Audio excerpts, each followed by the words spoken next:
You're listening to Raising the Bets, a family podcast of pirates and penguins. We're a Catholic family raising 5 kids outside of Boston, sharing the joys and challenges of marriage, homeschool, our adventures near and far, making sense of the world, and experiencing the best parts of our culture. I'm Don Bettinelli. And I'm Melanie Bettinelli. Well, we're back again. We've had an interesting week, haven't we? Yeah, very interesting. We've had a lot going on. So when we last got together here on the podcast, was last week. I was preparing for the camping trip the next day. So we were going, the boys and I were going on a Cub Scout overnight up to New Hampshire, the White Mountains, New Hampshire. And so, and we'd done all the packing stuff. So Saturday morning, we got up and loaded up into the car. We'd already packed the day before, and we headed out before the rest of you were, well, before you were awake. I think Sophie was awake, and probably Lucy too.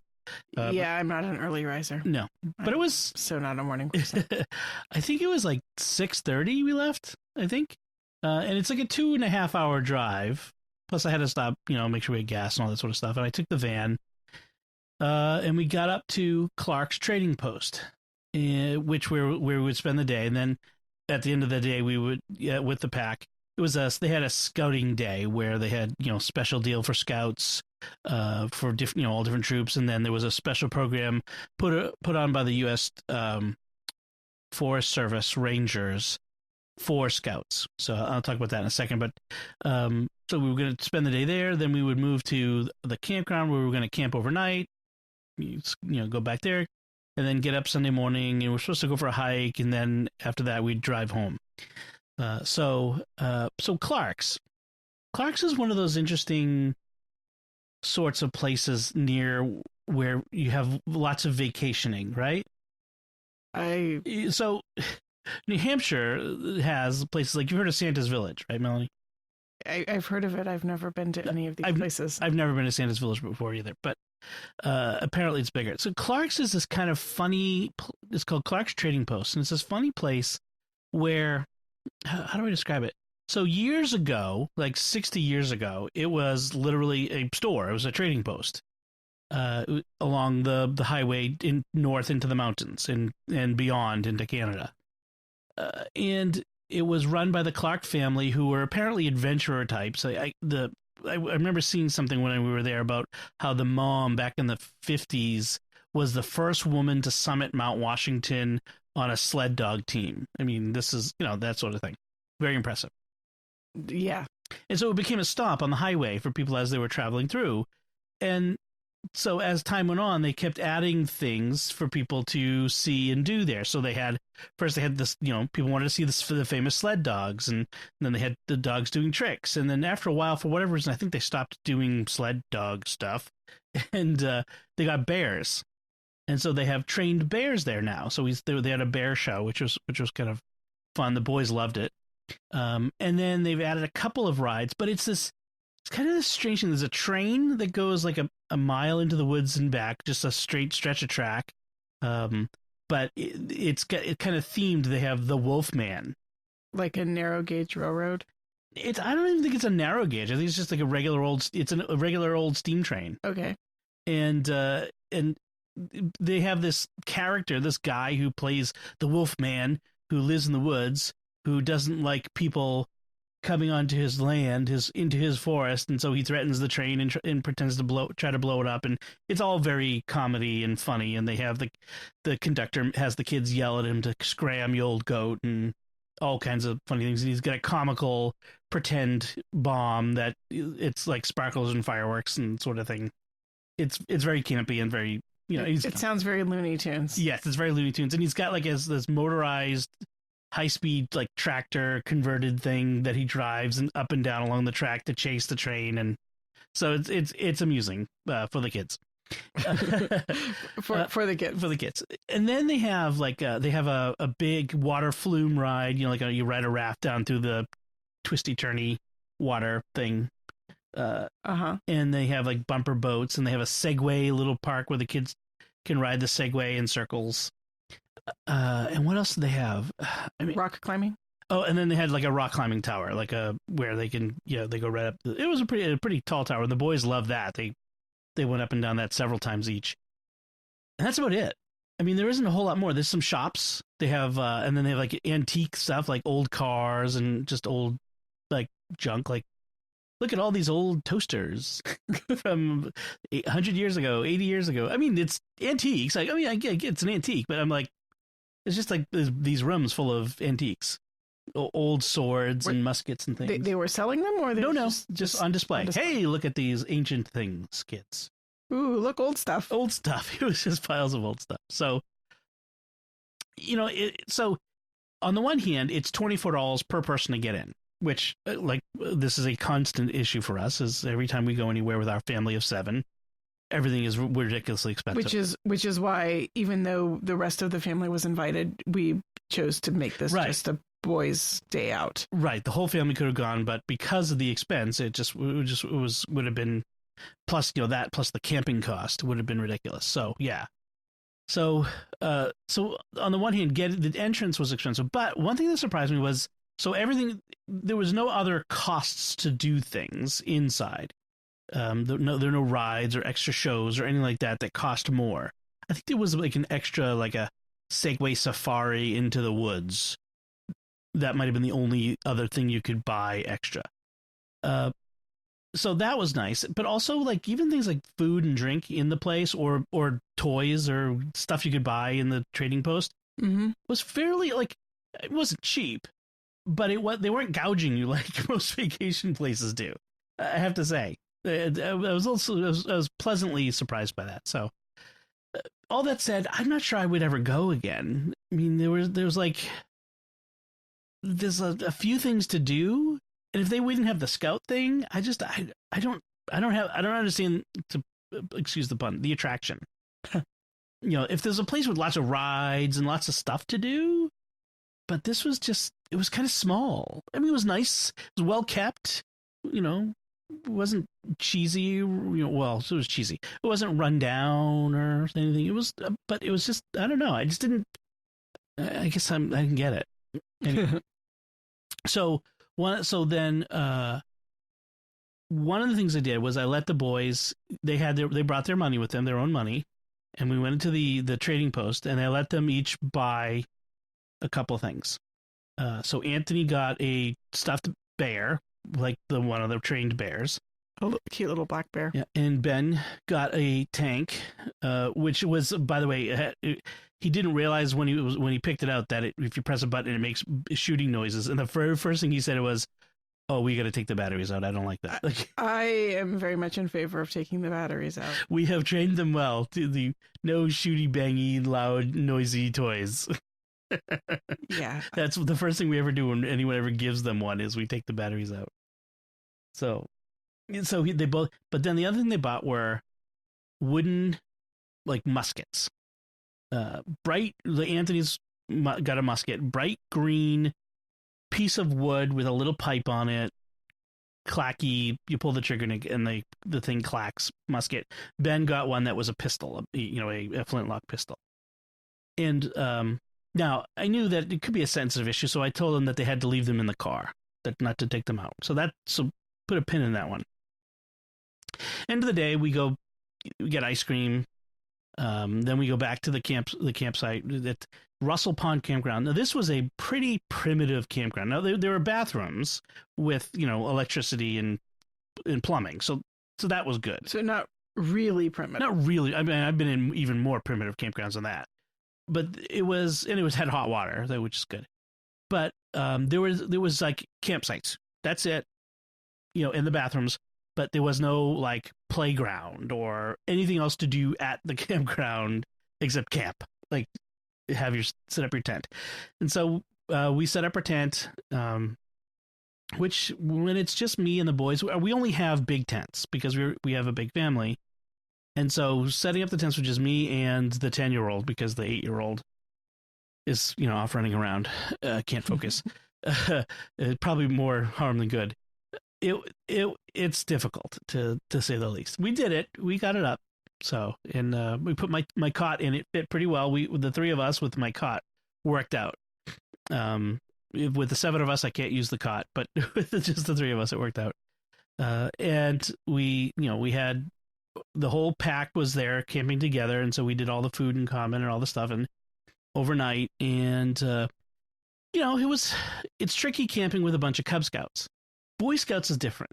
Boy Scouts are still teen boys, so there's still issues, but Cub Scouts are still little kids with all the attendant issues that come up.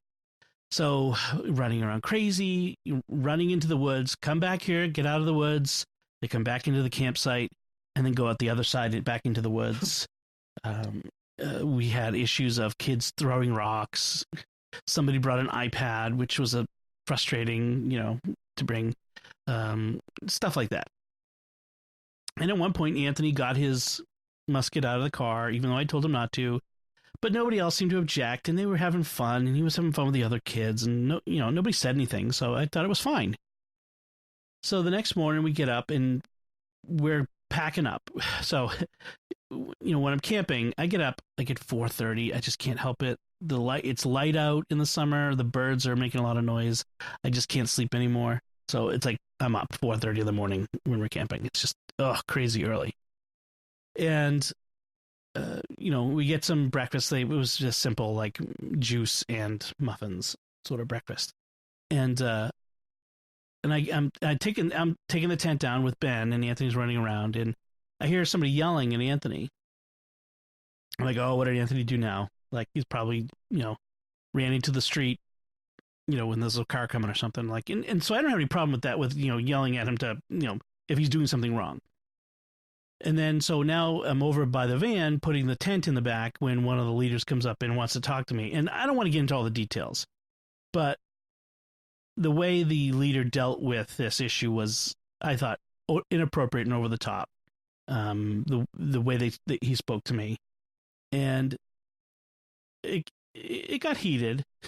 He had an issue with the guns and simulated guns are not allowed at scouting activities, which I was not aware of. And if someone had just said to me the first time they saw it, I would have said, "You're right." And it's not supposed to be out of the van. I should have said something as soon as I saw you taking out of the van. I'm sorry. And in fact, I did apologize. I said, "I'm sorry." But the way this person dealt with it was very frustrating to me. Like it got me angry, and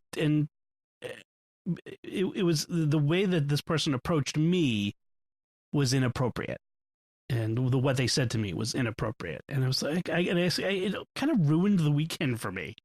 I have to say, it ruined the rest of the day. I was so upset all the way home and everything. So I don't know, I don't know what to do about that. It's just frustrating. And so hopefully over time, over this past week, we've had some meetings with the scout leaders. I thought it had been settled. Apparently it wasn't. So I'm hoping we can put this in the past and move on, because frankly, the kids love being Cub Scouts, and I don't want my issues with somebody to get in the way of them enjoying the Scouts. So I don't know what to do. But so there was that, and then Sunday was Father's Day. But you tell me about your weekend. What did you guys do while we were gone? Not a whole lot. We stuck to our normal Saturday schedule, except a little bit more relaxed. So the girls and I got up and had breakfast and made our way to the farmer's market. But it was probably at least an hour and a half later than we would have left the house if you'd been here. Because I just don't quite have the I don't know, get up and go. Yeah. And then so we bought our usual, bread and veggies, and I got them all ices because that's their thing. The Dell's lemonade ice, frozen lemonade ices. Frozen lemonade, and somebody got frozen watermelon. Right. And then we went down to the beach and they walked around, and Bella did a watercolor as usual. And Sophie and Lucy and I picked up rocks and shells and crabs and things. Then we headed over to Red Eye Roasters for coffee, because Sophie and Bella had both decided that after all, they really did want some mochas. Mocha latte. Bella got hers hot because she doesn't like cold coffee. And Sophie got hers cold because it was a hot day and she does not understand how you could drink a hot drink on a hot day. And that pretty much sums up their personalities really nicely. Yes, it does. That is, including Sophie sort of incredulously chiding Bella for how could you possibly want that. And Lucy got a frozen lemonade.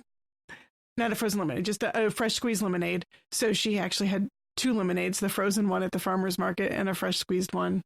And we'd picked up a little pastry treat at the farmer's market from the French bakery. And so we had those in the car, and Lucy had some cookies that we brought along for her to eat in the car. And we headed home, and we got home at about, I'd say 1 o'clock. That is late. It was really late. And, because we also had to stop by the pharmacy on the way home to pick up, I don't even remember what we were picking up, something like milk, maybe. I don't know.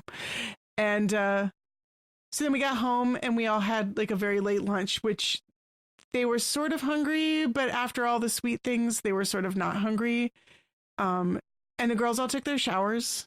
Well, no, the big girls took their showers. Lucy fell asleep on the floor while they were showering. Oh. She was really tired out, I guess. And then we watched a movie. We rented Mulan, which the girls all thought was wonderful. They loved it. And Anthony, when he found out that they watched a movie without him, went into a tailspin because Anthony's the king of FOMO. He does not like to miss out on anything. Yeah, he was pretty upset. But so we watched Mulan, then we had a very light dinner. I think I made pot stickers for the big girls, and then we kind of snacked on some of the stuff that we got from the farmer's market, and then we went to bed. What is it Sophie said about that day when she was remarking on us being gone? The constant chorus actually all day long was, "It's so quiet. It's so quiet." Not that she thought it was a bad thing, mind you. She really enjoyed the quiet. Yes, but it was very, very quiet without the boys. I have to say that it became obvious that 90% of all the noise in the house is the boys. I mean, at one point, Lucy was wandering around, orbiting the coffee table, muttering to herself, but it was very much under her breath. And it did kind of get on my nerves after a while. I was trying to read. But it was just more the visual of her going around and around in this sort of half audible muttering.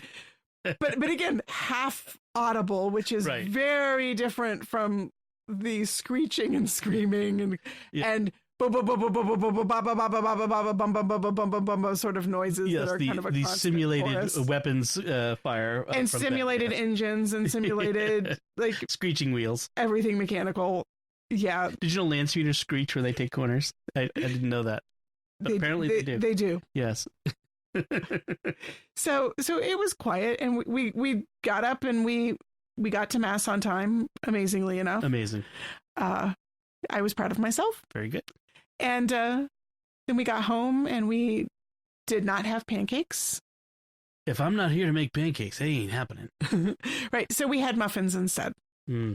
Which nobody complained about.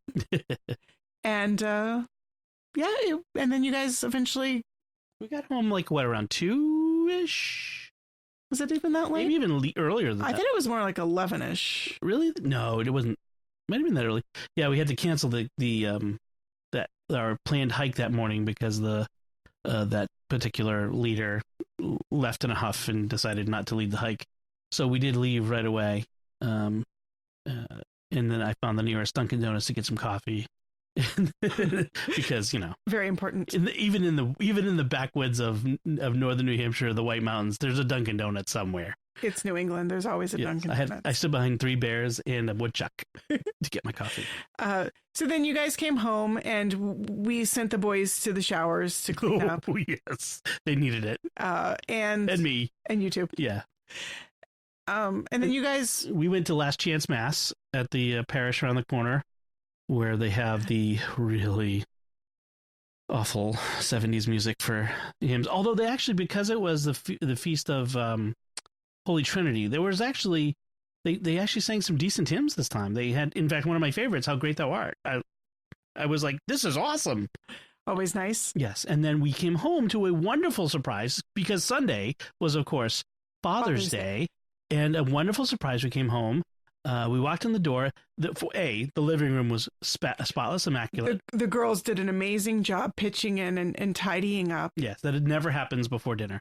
And then the table had a tablecloth, and there was wine, and there was stuffed shells. And Bella had cut a rose and put it in a vase with some little frondy things. Yes. Very nice flower arrangement. It was very really nice. It was really nice. And we had was it broccolini with tomatoes, roasted tomatoes, right? Which was really good. And we had a ratatouille that you had made the day before, but because it was able to rest overnight. Oh yeah, I forgot. Really awesome. That's what I did on Saturday. I made ratatouille. Oh boy, it was really good. It didn't look like in the movie. Nothing ever. Ratatouille never looks like in the movie unless you're a French chef.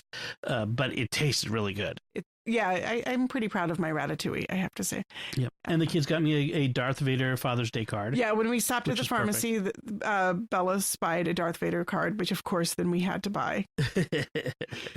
They know me so well. Yeah. And so we didn't do lots of super fancy, but we had a nice meal, and it was nice to have you home finally. We are both pretty low key about holidays, and people don't believe this, but about the giving of gifts and all that sort of stuff. We're pretty low key about that stuff. Yeah, we have celebration holidays like Thanksgiving and Christmas. We celebrate, of course, and we give Christmas presents to kids and all that sort of stuff. But when it comes to these other sort of ancillary days, we're low key about it. Yeah, my family has always been pretty low key about things like this. Gift giving, gift receiving are not either of our love language. Yeah. Yeah, it's just not our thing. I mean, so, I like which is very convenient. I like giving gifts and getting gifts. Sure. But it's not my priority. Right. You don't feel like, oh, it's been left out. My Mother's Day gift this year was getting to have a day off. By yourself in the city. Yeah. I took the train in, went to the Harvard Art Museum, went to a coffee shop, went to a bookstore, went and got dinner, and came home late. And that was the introvert's day out. It was perfect. And Dom didn't actually have to do anything other than hang out with the kids. Hang out with the kids, feed them and all that sort of stuff. Yeah. Piece of cake. So later this week, you decided you had enough of staying in the house again. We've had a very, very, very rainy spring and early summer. Right. It's been nice, but this week we got a taste of the rainy spring again. So we had a nice day on Monday, and I wanted to get the kids out of the house and go to a park or something, and we just had way too much inertia, and it didn't happen, which is mostly my inertia. And then Tuesday was rainy. And so Wednesday, I said, I am getting out of this house. And even if I have to go by myself, but we really should all go, because I was looking at the forecast, and Thursday and Friday were supposed to be wet and rainy. And I thought, we're all going to get cabin fever, and it's going to be ugly. So I'd been looking around online, and I don't even know how I stumbled upon this, but I found the website for Massachusetts Audubon Societies has these beautiful little nature preserves all over the place. And there was one called the Daniel Webster Wildlife Sanctuary. That Daniel Webster, by the way, the one you're thinking. The famous one. Yes. The great Massachusetts orator and statesman. And dictionary guy. No. Just kidding. Not the dictionary guy. I'm kidding. Anyway, so there's this, and the descriptions of it looked really nice. Marshlands, river, pond, hills, meadows, woods, and lots of birds, marsh birds and other birds, purple martins. And I said, okay, this sounds great. Bella loves birding. The other kids enjoy birding. And I like it, and we like hiking in the woods. So this sounded. It's less than it's like an hour away, right? No, 30 minutes away. Oh, awesome. 30 minutes down the highway. So we finished our bare minimum school day, which is basically everybody do your math and do some copy work. Copy something out, and then we packed lunches Everybody makes their own sandwiches, except Sophie was having a very hard day, so she needed me to help her a little bit. So I made her sandwich and I got her water bottle and stuff, and I even found her shoes for her. It was a really, really hard day. Well, you did spring unexpected schedule change on her. I kind of had to scrape her out of the house and into the car. She wasn't really sure she wanted to go. But this is pretty standard for Sophie. She usually doesn't really want to go to new places. And then when she gets there, she has a great time. And I'm glad she went. Yeah. And so I reminded her of this. Look, you don't want to go now. Once you get there, you're going to have a great time and you're going to be so glad that you went. Of course, that's what happened. So we got in the car, we listened to our current audiobook on the way there, which is Delightful 4-Story Mistake by Elizabeth Enright. This is the current audiobook then when you're driving without me. Right. Yes. And I read the book to the kids a couple years ago and everybody loved it. The Mellandies are a family with 4 kids, and in the first book, the Saturdays, they live in New York City, but in the second book, they move to the country. And it's set during World War II. And their dad has he's some sort of government consultant or other, so he ends up making trips to Washington occasionally. And they live with their housekeeper, their mother has died, and a handyman who does the odd jobs around the house.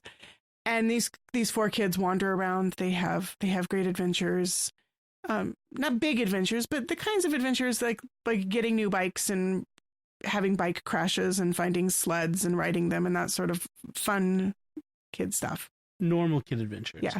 So we listened to a couple chapters of that on the way down. And when we got there, we started off with our picnic lunch so that everybody had full bellies before we started hiking. Yes, you've learned a thing or two. Yeah, I've learned that kids do better on full tanks than mostly empty tanks. Although it's really hard when we're at a new place to get them to focus on eating. So, of course, there was some tree climbing before the sandwiches were finished. And there was a little bird observation blind right at the entrance. And the kids discovered that there were bird feeders there. There were turkeys, and there were all sorts of other birds hitting the feeders, red-winged blackbirds, orioles, cardinals, blue jays. It was really great. Lots of species that we don't usually see.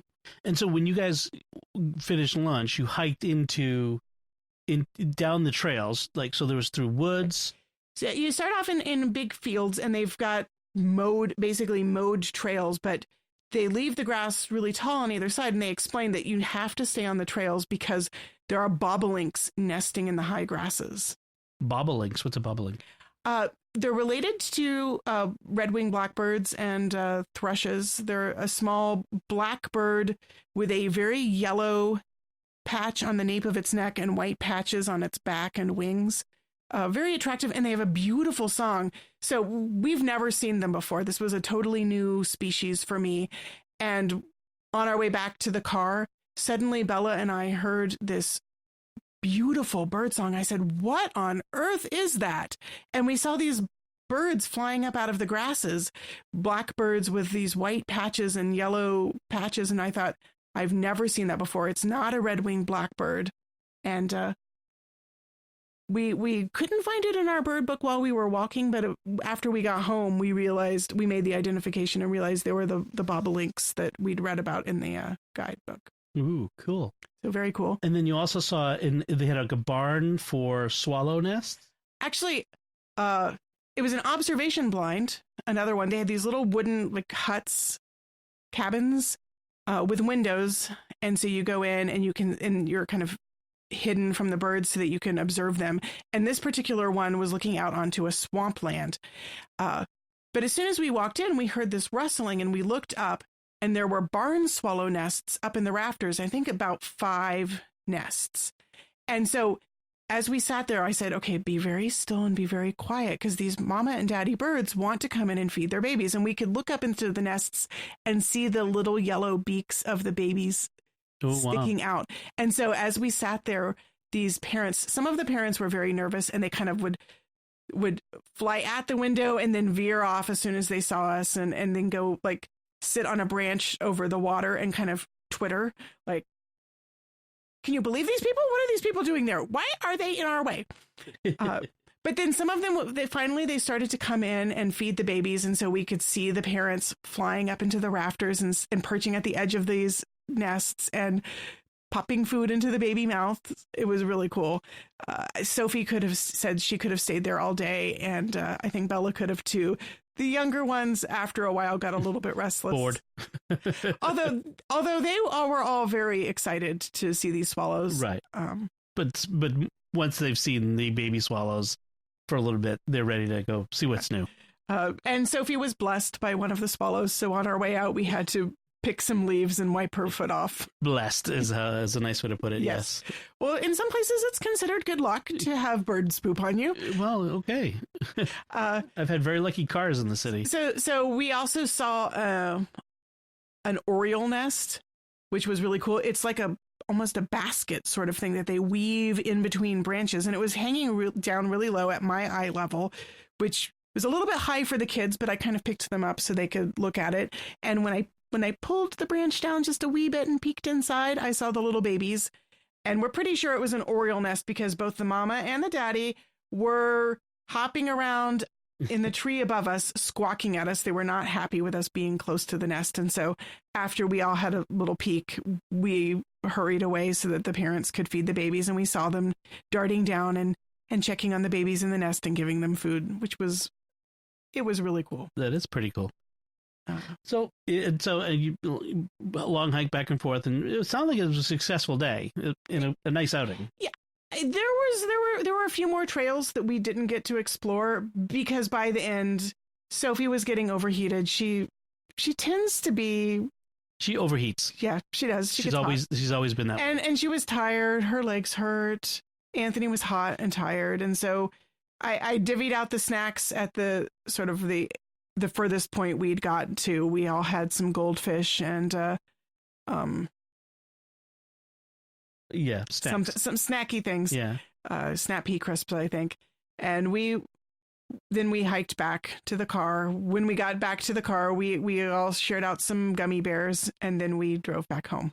Nice. So it was a nice, very, very relaxing day. It was very quiet here, that's for sure. And when they got back, they were so excited to tell me all about it. Yeah. I'm sure that we probably annoyed a couple of the other birders because we were not. It's 5 kids. We were not quiet. Yeah. But we didn't. We only saw like a couple other people.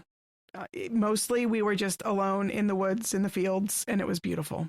Yeah, the pictures were awesome. I kind of sad I didn't get to go.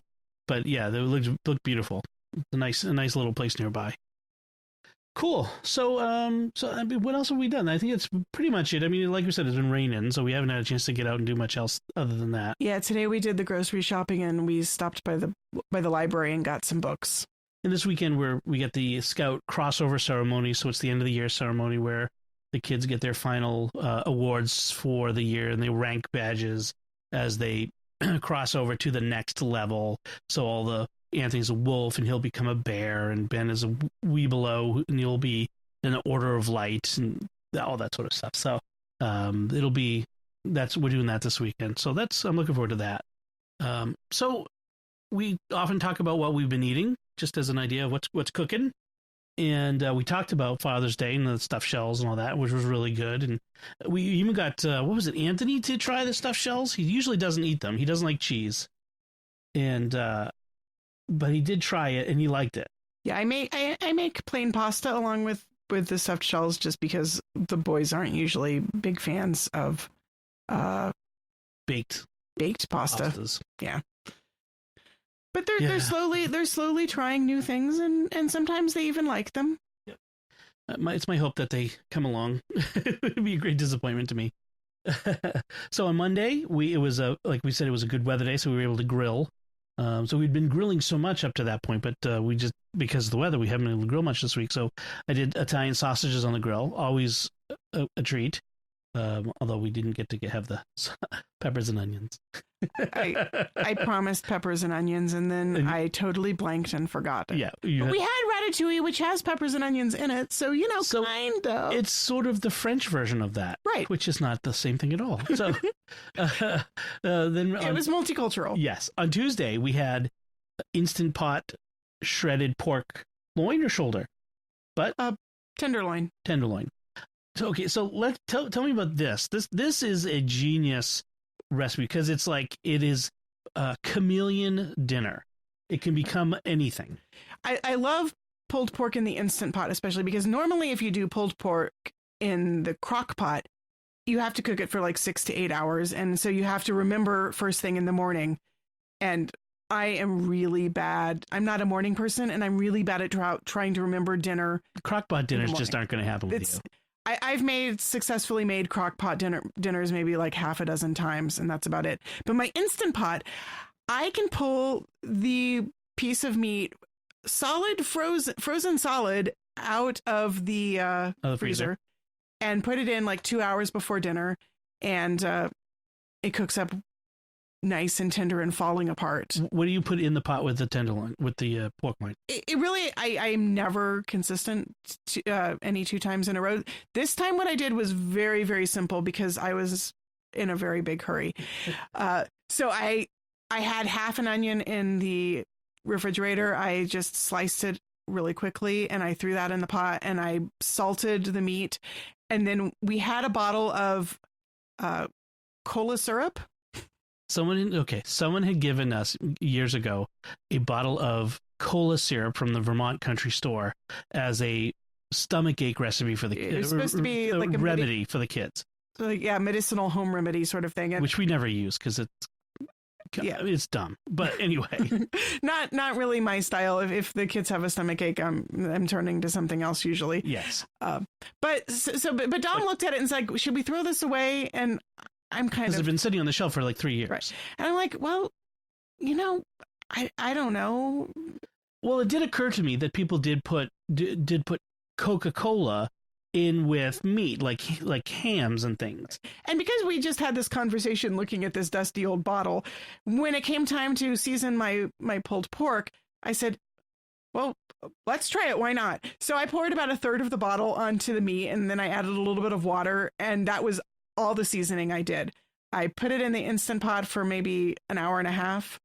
And then after it came out, I shredded it up with forks and put it in a big roasting pan and stuck it under the broiler for about 20 minutes. I turned it a couple of times, and then I poured the rest of the juices from the pot. The broiling crisps the edges. Yeah, it gets nice little crunchy bits. Yeah. Like dark crunchy bits. It's all about the texture, yeah. Oh, yeah. It's so good. And then we just served that on hamburger rolls. I made a sriracha mayo. With a sriracha mayo. Yeah. And I took a bag of the pre-sliced coleslaw from the grocery store. Yep. And threw it in a quick marinade with some rice vinegar and sugar and chili garlic sauce. So a quick pickle. Just a really quick pickle. So it gives the nice crunch with the... but a little bit of the tanginess of the... Sweet and sour. Yeah, the vinegar. And then made sandwiches. And we sliced up some avocados and put them on the sandwiches too. So good. Okay, so I had my sandwich without the avocado first. I'm like, ooh, this is really good. It was really good.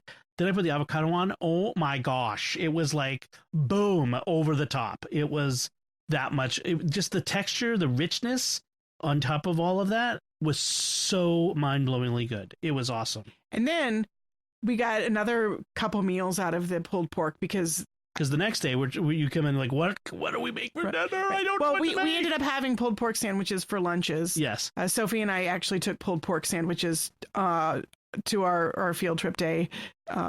Right.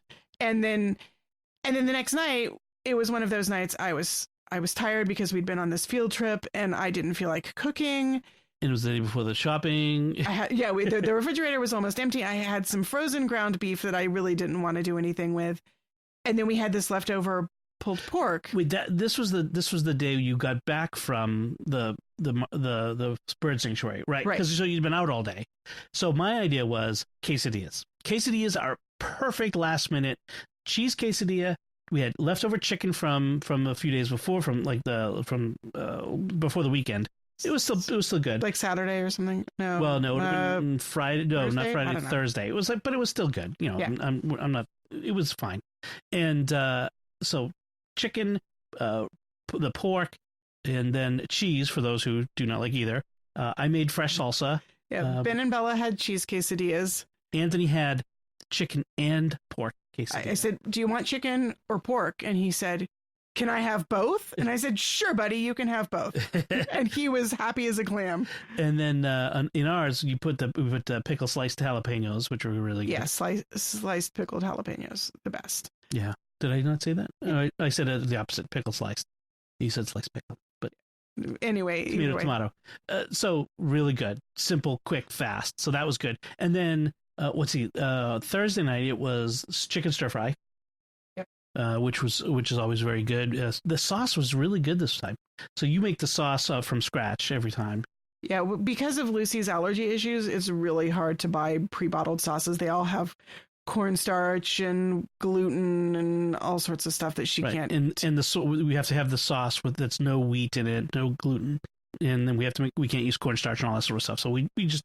But you've gotten the hang of mixing that together. Yeah, and I don't really measure. I just kind of like a glop of this and a glop of that, little soy sauce, little rice vinegar, little rice wine, a dash of fish sauce, a dash of sesame oil, a little bit of chili garlic sauce, and I think this time I used brown sugar. Yeah. That might have been the secret ingredient. Yeah, boom, a little bit better. And then at the end, I grabbed some of the Thai basil off of the plant we bought at the farmer's market a few weeks ago. Oh, I also used fresh grated ginger this time. Ooh. That might have been the little kick. A little bit too, yeah. So it was really good. And then tonight we had sockeye salmon, which you got on Manager Special. Yeah, which is always nice. Great sale. And a Sicilian pasta dish that I saw from Milk Street Kitchen. That's the magazine, TV show, Chris Kimball, his thing. And they had a whole bunch of Sicilian pasta dishes in their magazine a few months ago or weeks ago. And this one was pistachios, because everything in Sicily has pistachios. Pistachios, mint, lemon. What am I missing? Cherry tomatoes. Really simple, really easy, quick pasta dish. Good. It's all in the technique. It all came together. Had really good mint. Wasn't overpowering. I'm always a little leery of mint dishes because sometimes the mint is just like, ooh, it's too strong. I always love mint. I know. For me, it's sometimes the mint. We have mint growing in our backyard too, so this was like fresh picked mint. Yes. I braved the rainstorm and went out and got mint from the garden. Thank you so much. So that was really good. And in fact, Ben liked it. He didn't have a lot of it, but he liked it. Anthony loved it. Sophie loved it. Bella, she didn't have much of it. She had a little bit, I think she liked it. Yeah. So we all loved it. So unfortunately, there was because no of the pasta, version. Lucy couldn't. Yes. Yeah. So, and then we had a special treat after dinner for dessert today. We had. It was an impulse buy from the grocery store. No, Lisa, she went to the grocery store hungry, and she got Oreos, but not just any Oreos. They're Apollo 11 50th anniversary special commemorative Marshmallow Moon Oreos. So I recorded us all trying the Moon Oreos, and I'll play a little bit of it now if it all came out. I haven't been able to check it before we started recording. So if it came out, I'll play us trying it right here. It is 2019, which makes it 50 years since the moon landing. I was less than 1 year old when that happened. And so lots of people are commemorating that. And one of the things that they're commemorating is by coming up with special things to sell. So today, Mama saw at the store, Oreo Marshmallow Moon cookies. They glow in the dark! Well, the cookies, it says, the cookies don't glow in the dark. That would be gross. Because just thinking about it glowing in my belly after I've eaten it kind of freak me out. But no, the package glows in the dark. Oh. So that when you sneak out here in the middle of the night to eat them, we'll know. So what we're going to do is we're going to try them all together, except for Lucy, who's going to eat her cookies. And we're going to all give our impression of what we think about it. So it says Just open it. Marshmallow. Just moon open it. cookies. Talk less, smile more. I'm opening it. It's these darn Oreo cookie packages, which are not easy to open anymore. Why do you always... They're purple. Anthony, Yeah, I'll use Sophie, Benedict, Isabella. Hold on, wait till you get. I think I need a cup of milk. Yes, we all. Oh, yeah. Well, are we gonna try it before we get the cup of milk? I don't know. Oreos without milk is just kind of weird. Okay, it smells like an Oreo. It's kind of weird purple. What do you think, Melanie? I don't know. I don't know Oreos, so I can't tell you. The cream tastes a little, more marshmallowy than the traditional Oreo cream. It Yeah. tastes good. I may have to eat a few of them to get the real. Yeah. So you're gonna sneak out at night and eat the Oreo cookies? There won't be any to sneak. We're all gonna eat them, all right? I don't know. We might get upset tummies. Mm. Oh, I like an upset tummy just for my cookies. All right. Go get a cup of milk. So, what's the verdict? Yummy. They're good. I mean, frankly, it tastes like an Oreo to me. They don't taste anything different, but Now, I can definitely taste a difference in the cream. well, It's more marshmallowy and less like that vanilla cream that Oreos traditionally have. I guess I'm not as much of a Oreo connoisseur. I guess. I mean, actually, honestly, I haven't really eaten Oreos in like 20 years, but I used to eat a lot of Oreos when I was a kid. It could be that the formula has changed, like so many other things. Well, it says marshmallow. It's supposed to be marshmallow Excuse fluff me. flavored. Yes, I guess. Why? That's like I'm kind of wondering. Is like, what does marshmallow have to do with the moon? I don't know. Maybe the moon is actually made of marshmallow fluff. Marshmallow! Your cup overflowed? Whoa, my cup runneth over. All right. Well, let's go take care of that disaster. And so, thank you for sharing with us this opportunity to taste Oreo marshmallow moon cookies. So, I think success. I think everybody, and like I said, to me, it tasted like Oreo cookies. You tasted a little bit of a difference, but It had a distinct marshmallow fluff sort of flavor to it. yeah. And the kids were all like, it's Oreo cookies, so it's not the. So, and you got an entertaining listen to our kids eating Oreo cookies, and Anthony probably screaming at the end if I left that in because he was upset about the milk spilling. So that's what we've been eating, what we've been cooking. I wanted to talk about. I keep wanting to talk about the things I've been watching on TV, but we keep running late. But just a couple things I watched. I've been watching this TV show called Blood and Treasure. It's a new one. It's campy. It's kind of silly. It's about this art investigator, this guy who tracks down blood antiquities, with art, and he's teamed up with the beautiful art thief. They're tracking down the tomb or the sarcophagus of Cleopatra that some terrorist, a fundamentalist terrorist, is trying to find because he wants to sell it or something. I don't know. It's kind of silly. But what I like about it is that it's filmed in Europe. So in Rome, in Spain. They travel in Europe. So you get to see all these cool locations. And one of the characters, one of the secondary characters, the friend of this art antiquities investigator, is a priest at the Vatican. He's a Boston Jesuit who lives at the Vatican, and they do a pretty good job of portraying him as an actual priest. Obviously there's stuff that they kind of play a little fast and loose with for the sake of the story, but he doesn't excuse immoral behavior. He expects him to be moral. He gives good advice. He's a good friend. He talks like a priest.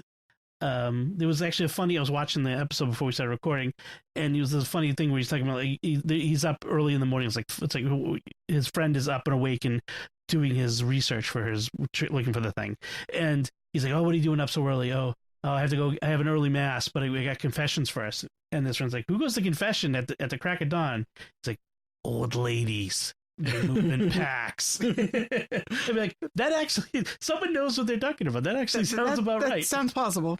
So Blood and Treasure, That's been interesting. On Netflix, I watched this movie a lot of people watch called I Am Mother, which is interesting. It's a post-apocalyptic thing where the human race has almost died out, and there's this facility that holds all of these embryos, and there's a robot overseeing it, and the robot births one of the children and raises it. It's programmed to be a mother.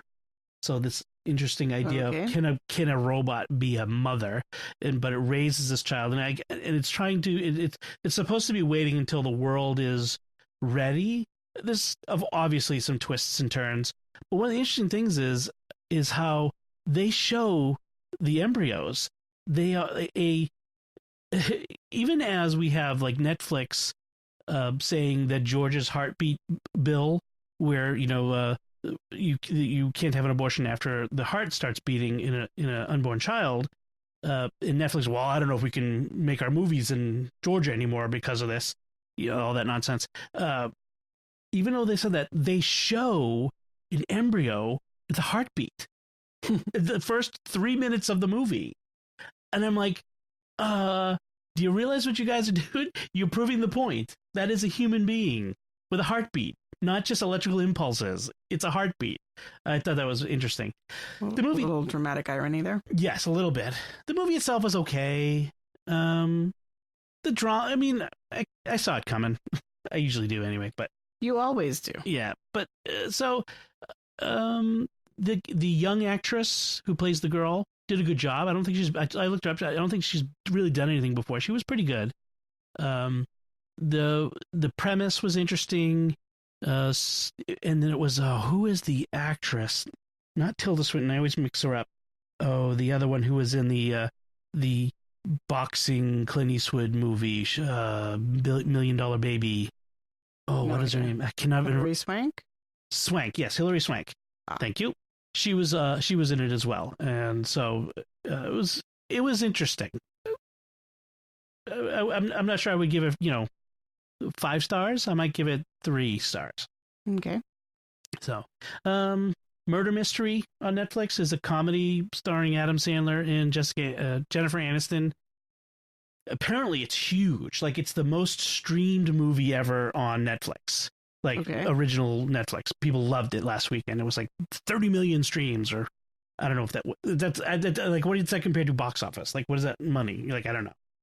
But they're a couple. He's a cop. She's a hairdresser from New York. I mean, talk about stereotype. Who go on their first vacation ever. They go to Europe and they get caught up in this murder of a billionaire and get accused of the murder. And so they have to clear their name while finding the real killer, blah, blah, blah, while bumming around beautiful places in Europe, in inexpensive cars and that sort of stuff. It was funny. Adam Sandler's always funny. I don't buy Jennifer Aniston as, middle class hairdresser at all. That's just not a thing. I'm like, who are you kidding? You hang out on yachts like this. So, Murder Mystery is all right. So, have you been watching anything interesting, anything new? No, actually, I've really not been watching anything at all. Yeah, I figured you've been taking a break from TV and movies and stuff. I tend to binge for a while and then realize that I've way overdone it and then try to do something else. So like binge purge. That sounds terrible. Doesn't it? You are an anorexic TV watcher. I really have a hard time with movies where the next episode plays automatic, or not movies, TV shows where the next episode plays automatically, because I do not have the strength of will to hit stop when it starts playing the next episode. That's what they're counting on. Right. I am that demographic. And if I had to push start for the next episode, I would probably watch one and then say, no, I really shouldn't watch another one. But because it's automatically playing. It's like you get 3 seconds or 4 seconds to jump to stop it. And then you hear the theme music and you're like, okay, I just got to watch one more. Okay, what time is it? And then I could fit in another one. Yeah, it's horrible. So what have you read though? You've read something. I've read something. Honestly, I've been kind of like scrolling Facebook and then falling asleep over my novel, but I'm still reading Brideshead Revisited. Okay. making some headway in that. I'm making a little bit of headway in Rosamund Hodges' collection of short stories, whose name I am blanking on. But they're really, really good stories. Link in the show notes. I've loved every story, but especially there was one that had this great premise. It's sort of set at the time of World War I in England, but instead of the enemy being the Germans, the enemy is the fairies. And the protagonist of the story is a changeling. Like the fairy people, like elves. Yes, like the people who live in the fairy mounds. Okay. And there's all sorts of different kinds of fairies, and it turns out that in fact there is a fight all over Europe against the fairies, and it's very scorched earth, and it's pretty intense. And I really liked the way some of the twists and turns of the story. It was very fun, fresh, original, and in general, her stories all have just fun twists, like things you wouldn't expect. They go interesting ways. They have quirky premises. Interesting. Yeah. And then I started a book club with a couple of friends, which were reading. Sounds kind of dry and boring, but this is my geek. Pedagogy, educational philosophy, and methodology. And so we're starting a book club, which is reading, starting off with Dorothy Sayers' Lost Tools of Learning, which is sort of a classic essay. And I know. And then we're probably going to read some books by American pioneers like John Dewey and Horace Mann, and I'm not even sure we haven't solidified our reading list yet. Slow down, ladies. I mean, come on, don't go crazy here.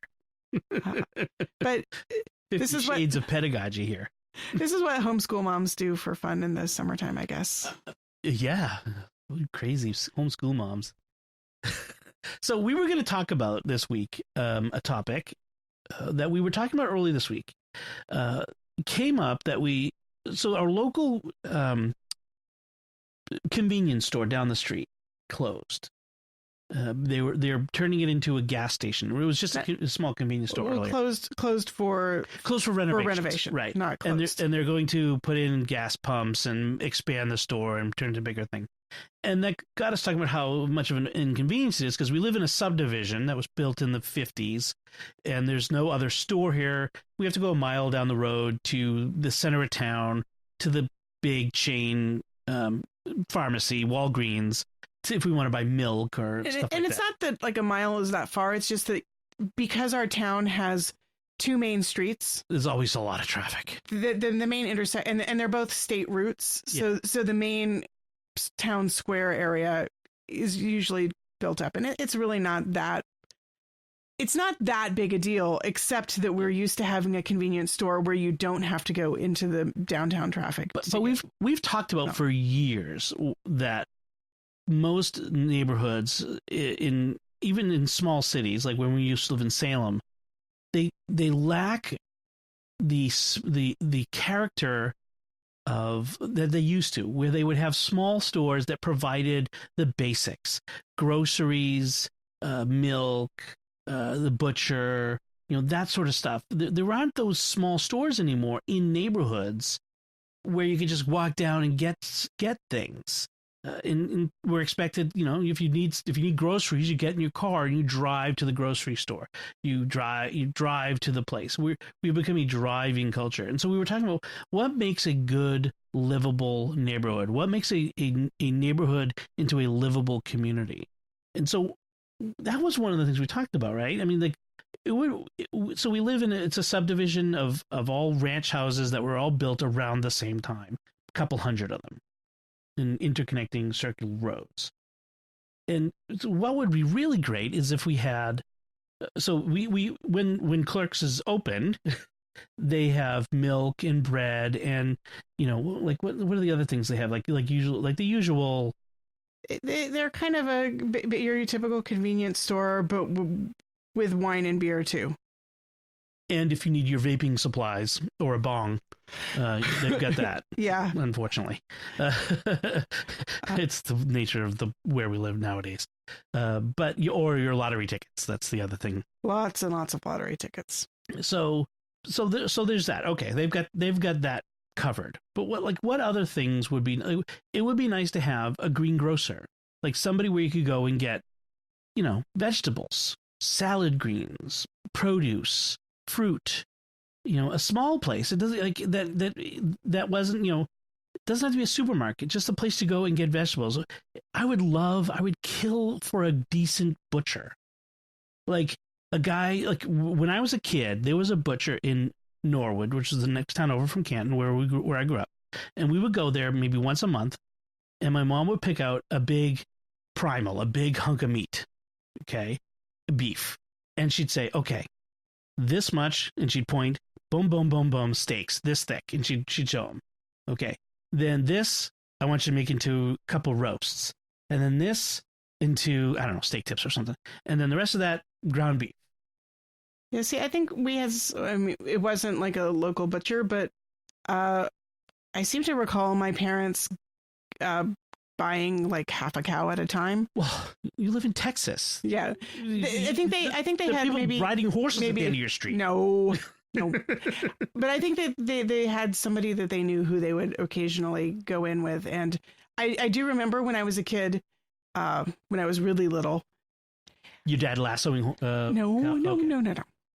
But I remember that the freezer would be stocked with butcher wrap, with white paper butcher wrapped meat, and that was sort of like standard. My dad would pull out a chunk and throw it on the grill, and that would be dinner, like steaks for dinner. Yeah. Or my mom would pull out a chunk of ground beef and wrapped in the white paper. So there was and he'd have chicken breasts, and we'd buy whole chickens from the guy or pork chops, and we just got. Yeah, well, but that's the thing is, it's a butcher, and you have sausage, and the whole thing, and it was better in some ways than going to the supermarket, and because it was local, you could talk to the guy, he'd give you exactly what you need. I mean, how many times do I want to get, like, I want thick pork chops, like I want a particular kind of pork chop, this thick, 2 inches thick.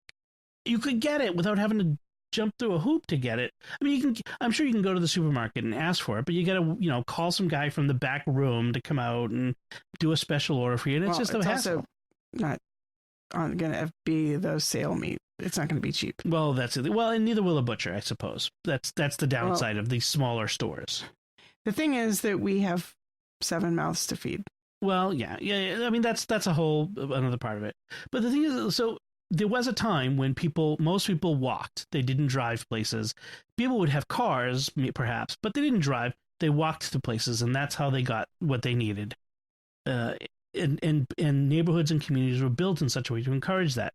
But now, sometime around the 50s and 60s, we decided as a nation that it was more efficient to put all the stores together in big stores in the middle of giant parking lots, and that everyone would drive to that, and that would like relieve the neighborhoods from having to have stores in them. And so that's now what we do. But that's just like, now what we've done is concentrate all the traffic around these stores, and it made a hassle. Like, because one of the things that prompted it was the other day, I had to run out and get a gallon of milk. It was like just before dinner, and we had no milk. I think it was milk. What did we have to run to the store for? There was some ingredient that I had to get that we were completely out of. I don't remember. And I had to go all the way to the supermarket because, again, the local place was closed. It was an ingredient I could only get at the supermarket. It couldn't have been milk. It was olive oil. We were completely out of olive oil. That's what it was. Uh-huh. And so I had to go all the way to the supermarket. And, just the idea of going into a big supermarket to get one thing. And it was because it's always a hassle to park, to get in, to deal with the crowd, and find it in all the aisles. It's just a hassle. I wish there was just a smaller place. It would make it more livable. And we'll come back to this at some point, maybe. But anyway, that was the conversation we were having about it before. So let's wrap it up. And we've been going on for over an hour when we include the Oreo cookie tasting. So we'll give people a break. So that's it from us. So what do you think? listener, of what would make a neighborhood more livable, or do you live in a neighborhood that you consider to be really ideal, livable for a community or for families or whatnot? What makes it that way, or what would make it better? Give us your ideas.